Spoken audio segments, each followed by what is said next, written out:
Buenas, estimados oyentes, nos encontramos en una nueva edición de Everest Top TV. En esta oportunidad vamos a hablar sobre ciberseguridad en el entorno actual del trabajo remoto y del coronavirus. Nos encontramos con dos expertos en el tema, Arturo Simic, gerente de seguridad de la información de Banco Pichincha, y Luis Quispe, gerente de ciberseguridad en Everest, para tratar estos temas. Entonces, permítame empezar con Luis, haciéndole la primera pregunta, que es ¿cuál es el panorama actual de ciberseguridad en los nuevos modelos de trabajo en el que nos encontramos? Muy buenas tardes con todos.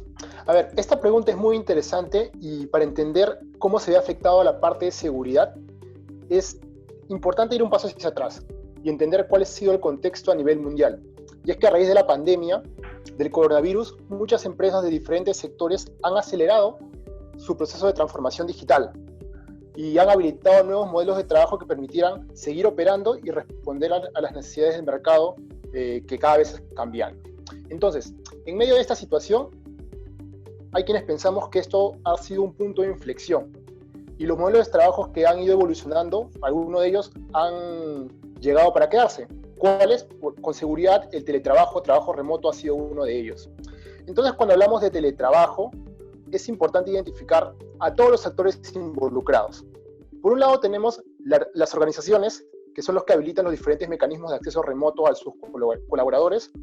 Por otro lado tenemos a los colaboradores como tal, que se conectan remotamente, ya sea desde sus máquinas corporativas o sus máquinas personales. Otro ejemplo que nos toca más a los peruanos es el tema del bono universal. Resulta que entre marzo o abril, llegaron a enviar múltiples mensajes de texto pidiendo datos personales para que puedan inscribirse para ser beneficiarios del bono universal. ¿Qué pasaba? Nosotros sabemos que al final uno no se inscribe al bono universal, lo asignan. Entonces, estos mensajes de texto los mandaban ciberatacantes con el fin de obtener datos personales. Al final ya todos sabemos qué pasó. La página del bono universal fue hackeada y aprovechando esta información en conjunto con otras vulnerabilidades a nivel de proceso, pues robaron casi 1 millón de soles de los aportes del bono universal. Un último ejemplo es el incremento que se ha dado en los últimos meses de mensajes de texto, correos electrónicos fraudulentos que se hacían pasar por instituciones bancarias con el fin de robar credenciales de usuario. De hecho, hace un par de días, suena bastante irónico, pero hace un par de días me llegó un mensaje de texto que decía, se los leo: Banco ABC, tu cuenta ha sido bloqueada. Para desbloquearla, actualiza tus datos y afilia tu token digital de forma segura aquí, y te da un enlace. O sea, no solamente roban nuestro número de tarjeta y nuestra contraseña, roban también el token digital.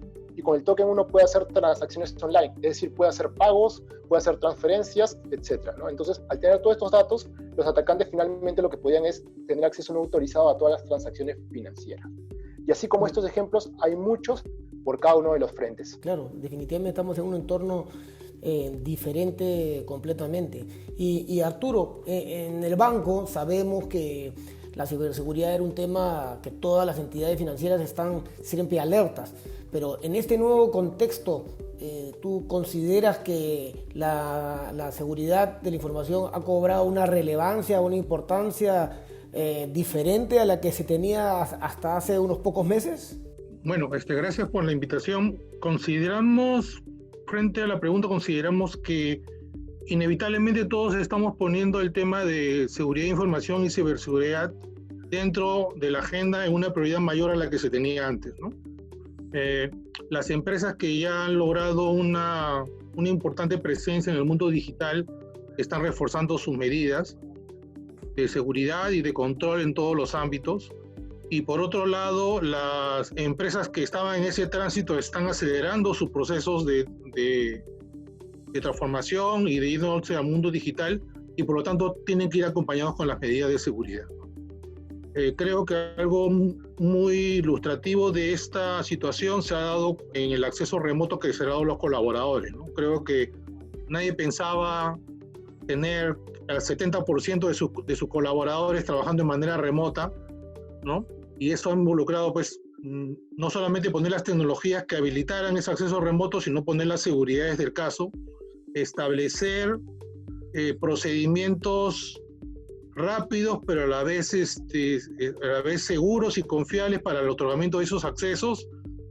Y en una última etapa se está trabajando mucho en la concientización, ¿no? Ahora tenemos un reto de que, como te digo, el 70% del personal de las entidades financieras en promedio está trabajando de manera remota, ya no está bajo la protección física de los ambientes centrales que se tenían en cada empresa, está fuera obviamente también de las protecciones lógicas que las instituciones tienen. Básicamente tiene su conexión de internet, alguna conexión VPN, elementos de seguridad a nivel de endpoint como antivirus o parche de seguridad, y entonces tenemos un nuevo reto, ¿no? Tenemos ahora una persona más desprotegida a la cual tenemos que darle mayores tips de cómo manejar la seguridad en sus ámbitos, ¿no? Y creo que ese reto se va a mantener en las próximas semanas o en los próximos meses. Claro, ahora se han abierto, pues, como bien dices, nuevas puertas para que los ciberatacantes puedan ingresar a nuestra infraestructura, ¿no? Y han visto ya un crecimiento de ataques a través de tener tantos colaboradores, porque esto aplica a todas las empresas, no solamente el sistema bancario, ¿no? Han visto un crecimiento en el nivel de ataques que están viéndose a través de esa puerta. En general hemos accedido a las estadísticas mundiales que hablan del incremento de ataques. Bueno, ha sido en realidad exponencial el incremento de ataques. Obviamente las conexiones VPN están teniendo un foco muy importante en los ciberatacantes, ¿no? Y bueno, pues como mencionaba Lucho, los elementos relacionados a robo de identidad, tanto a los empleados como a los clientes de las instituciones bancarias, está siendo un foco muy importante. Antes teníamos el reto de que cómo proteger a un cliente que puede ser víctima de robo de identidad y que no está dentro de los canales de protección que actualmente tienen las instituciones financieras y otras instituciones, ¿no? Ahora eso se amplía a los colaboradores e incluso también a los familiares de los colaboradores, ¿no? Un atacante de repente bastante experto pudiera tratar de ver que esa persona, ese colaborador, en lugar de poder hacer un ataque focalizado a ese colaborador, lo puede hacer de repente a través de su familia, ¿no? Tratar de conseguir credenciales de sus familiares y con eso llegar a ese colaborador y con ello a la empresa, ¿no? Entonces, las modalidades de ataque se están haciendo cada vez más ingeniosas, si vale el término, ¿no? Creo que tenemos que nosotros como instituciones financieras también estar a la altura de ese reto. Claro, qué interesante, claro, ya a través no solamente del colaborador, sino los familiares del colaborador se abre una puerta también de posible ataque. Muy interesante. Y Luis, cuéntanos un poco sobre el impacto que esto puede tener en la infraestructura que soporta ese trabajo en remoto, y tal vez hablarnos un poco de qué nivel de inversión debería de tener una institución, una entidad, una compañía para protegerse justamente de este nuevo entorno de trabajo remoto y por consiguiente su seguridad. Cuando hablamos de impacto frente a un ciberataque, normalmente lo más visible es el impacto financiero, es decir, cuánto pierde la compañía por el ataque per se, el impacto reputacional, que es cuántos clientes se le van a raíz de este incidente. Si hablamos, por ejemplo, de una institución financiera, si es que esta ha sido atacada y esto ha salido a los medios, seguramente muchos clientes van a pensar, uy, mi dinero no está protegido ahí y lo muevo a otro banco, por ejemplo, ¿no? Entonces, sin embargo, hay otros impactos que pueden estar escondidos, como por ejemplo, ¿qué tanto necesito yo invertir para poder volver a la normalidad? Y esto es investigaciones, comprar equipos de seguridad, contratar personal para ampliar mi equipo de seguridad, y finalmente todo lo que cueste restablecer las operaciones normales de mi institución. En el marco de estos impactos es inevitable pensar en algunos casos como lo sucedido hace 3 años en Chile o en México, en el cual frente a un ciberataque que utilizaron la red de SWIFT para hacer transferencias internacionales, lograron robar $12 millones. Sin embargo, estos $12 millones era la punta del iceberg.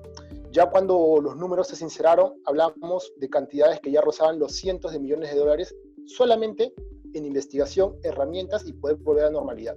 Entonces, definitivamente el impacto que pueda tener un ciberataque es muy profundo dependiendo qué tantos activos de la compañía pueda afectar, ¿no? Entonces, cuando hablamos también de impactos, es inevitable pensar cómo fue que un atacante logró acceder hasta ese punto, cómo logró colarse a mi red interna. Y para eso, pues, hay vulnerabilidades de diferentes tipos. Puede ser, por ejemplo, en este esquema de teletrabajo, que un colaborador esté en su máquina, le llegue un correo a su email, lo abra, y si su máquina no tiene medidas de protección y hay un malware o un software malicioso en ese correo y lo descarga, la máquina se infecta, está conectado, por ejemplo, por VPN hacia la red de su organización, y si la organización no tiene medidas de protección suficientes, lo que va a pasar es que este malware va a viajar desde la máquina del colaborador hasta la red interna y va a infectar a todo el mundo. Y sabemos que muchas veces esto acaba en ataques encriptando toda la información de los servidores de la compañía, ¿no? Entonces, la gran pregunta es, ¿qué clase de ataques o vectores de ataque han sido más relevantes en esta época de teletrabajo? Y justamente viendo algunos casos recientes, como por ejemplo en el mes de abril, se encontraron vulnerabilidades en versiones no actualizadas de Zoom, en el cual permitía robar credenciales de los usuarios que participaban en esa reunión. Otro ejemplo muy cercano es el caso de Citrix, que nos sirve para poder acceder remotamente por VPN. Ese también presentaba vulnerabilidades. De hecho, liberaron en Internet código fuente de herramientas para poder atacar el Citrix.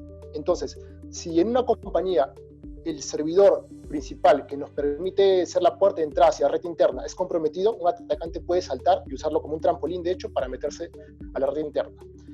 Otro ejemplo, y seguramente el más sonado, es el caso de escritorio remoto, en el cual se encontró una vulnerabilidad que le llamaron Blue Keep. ¿Qué pasaba? Permitía que un atacante desde cualquier lado del mundo, por ejemplo, sentado en su sala o sentado en un Starbucks, pudiera aprovechar todos los escritorios remotos que estaban expuestos a Internet y con un solo clic poder comprometerlos. Entonces, si uno hace el análisis de cuántos escritorios remotos existen a nivel mundial, pues salen cifras realmente sorprendentes. Solamente en Internet, buscando escritorio remoto, una búsqueda bastante sencilla, tenemos más de 4 millones de escritorios remotos expuestos a Internet. Si quisiéramos ver cifras en Perú, pues esto baja a aproximadamente 5.000 escritorios remotos expuestos a Internet. Evidentemente la mayor cantidad están en Lima, en Arequipa, Trujillo. ¿Y qué es lo que pasa? Tenemos escritorios remotos expuestos. La gran pregunta es, ¿cuántos de ellos son realmente vulnerables? Haciendo una búsqueda bastante rápida, vemos que de los 5.000, aproximadamente el 10% son vulnerables a esta clase de ataques. Es decir, existe código en Internet, un atacante se lo puede descargar, hace un par de clics y esos escritorios remotos, más de 500 escritorios remotos, ya están comprometidos. Si un atacante logra comprometer un escritorio remoto, desde ahí puede hacer lo que se llaman ataques laterales, lo cual comienza a moverse y puede seguir comprometiendo más máquinas dentro de la red interna. Entonces, en definitiva, estos nuevos modelos de trabajo han permitido definitivamente acelerar y habilitar que la empresa pueda seguir trabajando, pero también ha expuesto a muchos activos como escritorios remotos, concentradores VPN, etcétera, que son nueva fuente, con un nuevo camino que puede tomar un atacante para poder comprometer a la organización. Muy bien, interesante. Y Arturo pregunta, los ciberatacantes están constantemente pensando en cómo entrar a nuestra infraestructura. ¿Cómo te mantienes actualizado con todas estas formas de ataque y para poder protegerte? ¿Y qué recomendación le darías a otros gerentes de ciberseguridad en el Perú? Mucho de la información que ha compartido Lucho es información pública, hay boletines, uno se suscribe a muchos boletines, pero es importante también tener partners que permitan poder sintetizar o poner de manera más concisa toda esa información, ¿no? Creo que uno solamente tener a un grupo revisando eso haría que poder tomar decisiones sobre esa información pueda tomar tiempos realmente prohibitivos, ¿no? Entonces, ahora nos basamos con socios de negocio que realmente hacen una inteligencia de todas esos boletines, los sintetizan y nos permiten tomar decisiones para ver si eso es aplicable a nuestra organización y cómo establecer las medidas de control. Creo que eso es permanente, ese tema de inteligencia de amenazas o de sistema de información para manejar toda la información pública que hay en Internet va a ser muy importante y está siendo cada vez más importante en las actuales circunstancias, ¿no? Y en general creo que todas las organizaciones tenemos el reto de poner, digamos así, la dosis adecuada entre seguridad de información y ciberseguridad, ¿no? Cuando comenzamos este proceso, básicamente detonado inicialmente por las regulaciones, muchos hablaban de seguridad de información y poco de seguridad en tecnología, ¿no? Ahora creo que estamos llegando al otro extremo, ¿no? Se está hablando mucho de seguridad en tecnología y poco de la seguridad de información, ¿no? Cuando ambos marcos tienen un elemento común, ¿no? El eslabón más débil es la persona, ¿no?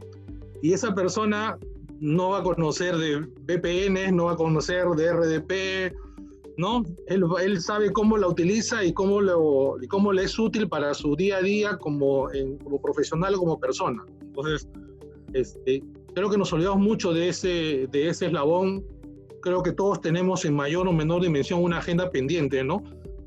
Pero creo que en realidad lo que yo comparto a todas las personas que ven este tema es que tenemos que tener ese balance, ¿no? Esa dosis que permite saber cuánto de ciberseguridad y cuánto de seguridad de información tenemos que tener en cada organización, ¿no? Porque lo más peligroso es irnos a los extremos, ¿no? Me ha tocado, como le digo, vivir el tema en que decían, no, seguridad y tecnología no tiene que ver nada con la seguridad de información. Y ahora que se habla de seguridad y tecnología, se hablan de prácticas que muchos ya trabajábamos desde mucho antes, ¿no? O sea, mucho se habla de hardening de servidores, ¿no? Y yo cuando trabajábamos con algunos colegas en esos temas, el resto de personas nos veían como que estábamos exagerando, no teníamos que ir por ahí, ¿no? Y ahora la realidad dice que eso es parte del día a día. Y también por ese lado, con esa misma experiencia, me preocupa que nos vayamos mucho a la tecnología y descuidemos los otros elementos, ¿no? Y al final tenemos que ver esto a nivel de tecnología, personas y procesos, ¿no? Si no ponemos los elementos de control distribuidos en esas tres capas, podemos tener problemas, ¿no? Y creo que hemos visto también casos de muchas organizaciones que solo han establecido las medidas de control en una de esas tres capas, y la verdad, la realidad les ha dicho que eso no fue la estrategia de control más adecuada. Claro, muy bien. Me has robado realmente la idea que te iba a preguntar justo hace unos minutos, ¿qué es lo más relevante? Si son las herramientas que uno tiene o la protección a la infraestructura, o es las personas, o es los procesos que seguimos para protegernos, ¿no? Y me has respondido muy bien que es una combinación de los tres, porque al final podemos tener todas las protecciones que queramos, pero si la persona no protege su clave, va a ingresar igual a nuestro sistema a través de algún lugar, ¿no? Y cuéntame otra cosa más, Arturo. Obviamente la ciberseguridad ha estado en la agenda de los gerentes generales, de los CEOs por mucho tiempo, pero ahora se están dando cuenta de la importancia que puede tener para su organización. ¿Te has enfrentado al reto de tratar de convencer a los altos ejecutivos del banco de la importancia de la ciberseguridad y el de invertir para protegerse, o es algo que ha caído naturalmente en tu día a día? Creo que el reto de los responsables de seguridad de información es tratar de hacer llegar ese mensaje, ¿no? Creo que, pero digo no por la experiencia actual, por la cual tenemos mucho apoyo, sino en general, creo que la alta gerencia te dice en términos, te da un mensaje que algunas veces no podemos nosotros recoger adecuadamente, y es nuestro reto. Yo quiero ayudarte, pero no sé cómo ayudarte. Y eso del cómo depende del lenguaje con el cual nosotros tengamos que exponer estos temas, ¿no? Creo que hemos usado, frente a eso, algunas veces hemos usado de argumento fácil de decir, bueno, esto lo pide la regulación, ¿no? Y no podemos negar de que la regulación nos ha ayudado. Regulaciones inicialmente alrededor de la ISO, después el tema de PCI, las mismas regulaciones de SWIFT, ¿no? Que se comenzaron a ser más intensas producto del ciberataque que menciona Lucho en un banco en Chile, ¿no? Han sido un impulso importante, ¿no? Y eso ha hecho de que las organizaciones digan, bueno, tenemos que ir en esa dirección.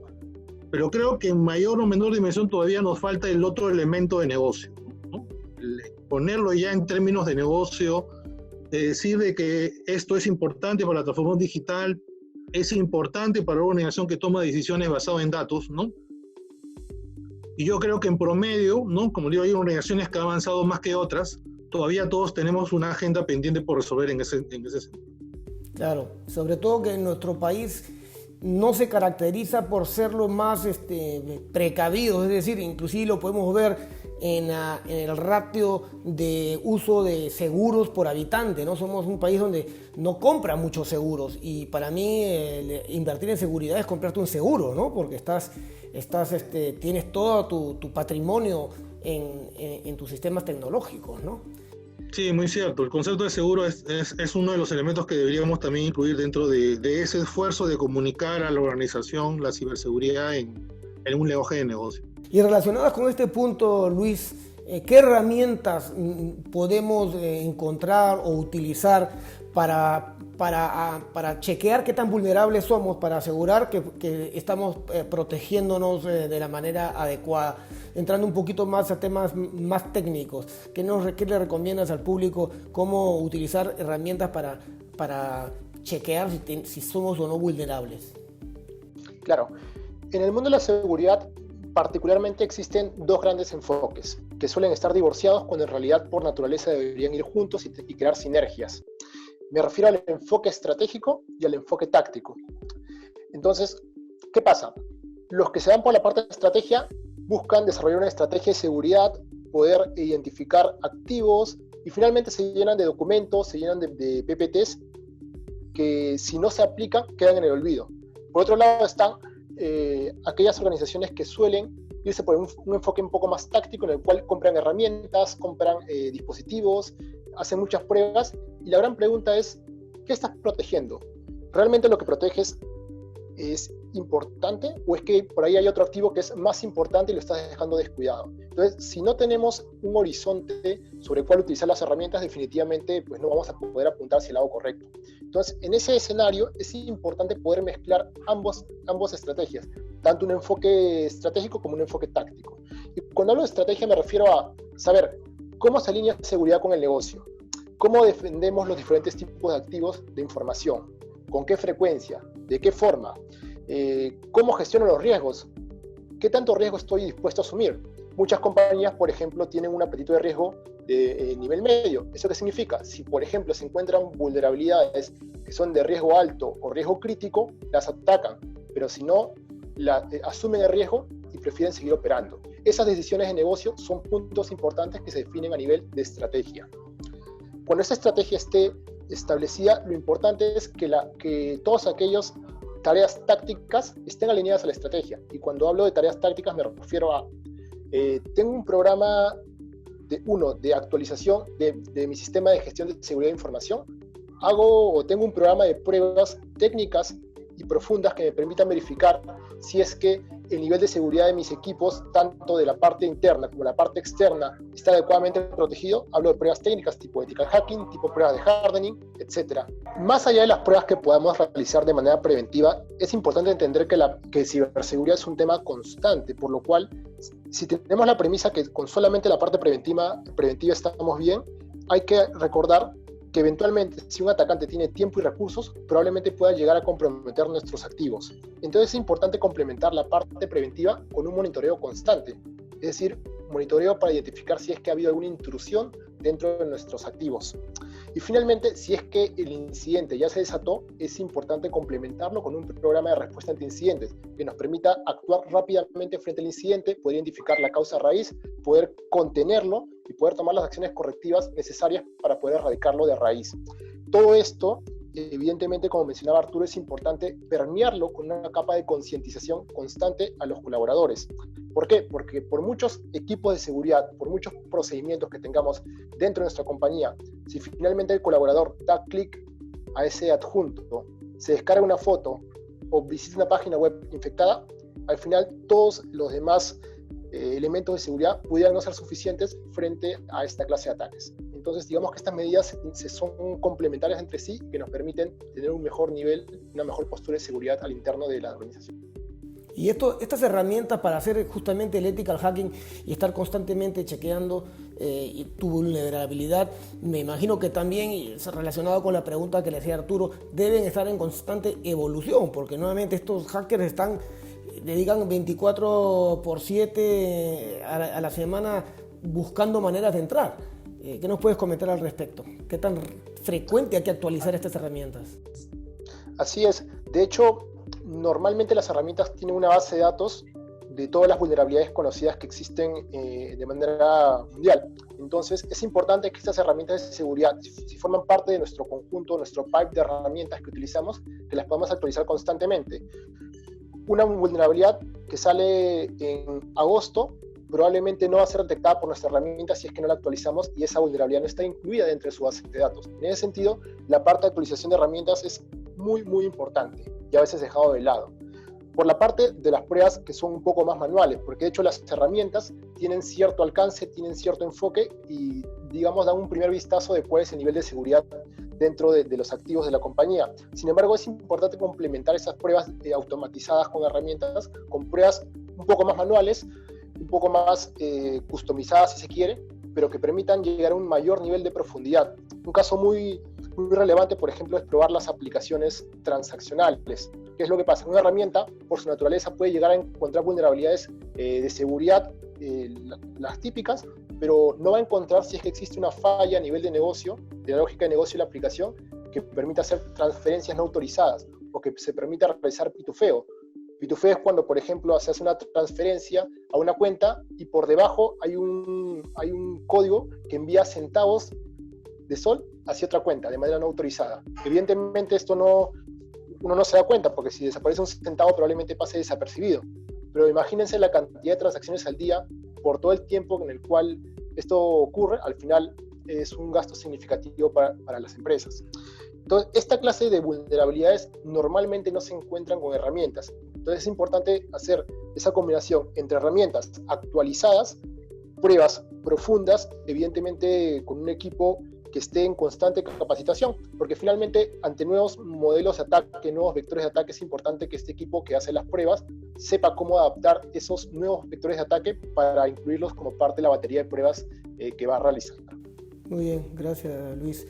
Y Arturo, finalmente, tú que tienes tanta experiencia y has vivido muchas anécdotas y situaciones en el banco, ¿qué le recomiendas a un gerente de ciberseguridad? ¿Qué tips les puedes dar en este difícil entorno que no pensamos jamás que nos íbamos a enfrentar, de cómo proceder? Yo quería un poco complementar lo de Lucho para de ahí responder completamente a la pregunta, Javier.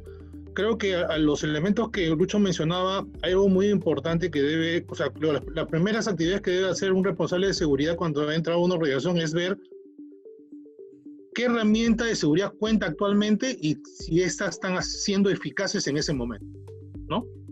Algunas veces encontramos organizaciones que ya tienen varias herramientas de seguridad, pero de repente no están cumpliendo su objetivo de control, ¿no? Entonces, creo que la primera medida es que esas capacidades de defensa comiencen a cumplir sus objetivos de control y creo que sean las primeras actividades de los primeros 90 días de un responsable de seguridad. Me he encontrado con algunas organizaciones donde, como digo, estaban con un número de tecnologías respetables, pero que no estaban siendo administradas adecuadamente, ¿no? Entonces, una mejora importante del nivel de control de seguridad es mejorar los objetivos de control y la eficiencia de las herramientas, ¿no? Entonces, creo que eso es muy importante porque eso también responde a poder asegurar a nuestros stakeholders, a la gerencia general, de que las inversiones de seguridad se están usando adecuadamente, ¿no? Creo que es un elemento muy importante. Y de ahora en adelante, lo que va a venir, yo digo, mucha sensibilización a los colaboradores, a los clientes. Creo que eso va a ser un reto muy importante. Comenzar a ser muy creativos en ver cómo vamos a hacer nuestras revisiones, ¿no? Porque algunas veces podemos colisionar con algunas regulaciones de seguridad y salud en el trabajo y vamos a tener que hacer un trade-off, ¿no? ¿Cuánto vamos a estar dispuestos a asumir algunos riesgos operacionales y tecnológicos en aras de la seguridad y salud del trabajo de nuestros colaboradores y los clientes? Vamos a estar en unos permanentes trade-off en estos meses. Creo que tenemos que pensar seguramente en darles tips de protección personal a nuestros colaboradores, ¿no? Como le digo, están teniendo ahora acceso a sistemas de información bajo la protección de sus casas y de repente no son los mejores, ¿no? Entonces tenemos que trabajar mucho en ese tema. y saber, creo claro, de que vamos a tener que también hacer otro trade-off frente a recuperación del negocio y frente a niveles de seguridad, ¿no? Lo que hemos visto en estas semanas ha habido, primero, recuperar el negocio y tener que asumir algunos riesgos de seguridad producto de esa recuperación, ¿no?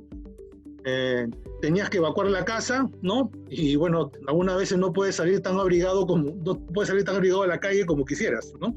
Entonces creo que ese símil se va a dar se ha dado en estos meses y seguramente se van a mantener en los próximos meses hasta que tengamos una cierta estabilidad ya de los temas de la pandemia. Muy bien, excelente información. Muchísimas gracias, Luis, muchísimas gracias, Arturo. Estoy seguro que nuestros oyentes van a encontrar mucho valor en sus consejos y en sus palabras, y la importancia que tiene y la relevancia que tiene ahora la ciberseguridad en el contexto actual y en el mundo de la transformación digital. Muchísimas gracias por su participación. Y a todos nuestros oyentes pueden encontrar esta información en todas nuestras redes sociales que van a ver a continuación en sus pantallas. Muchas gracias.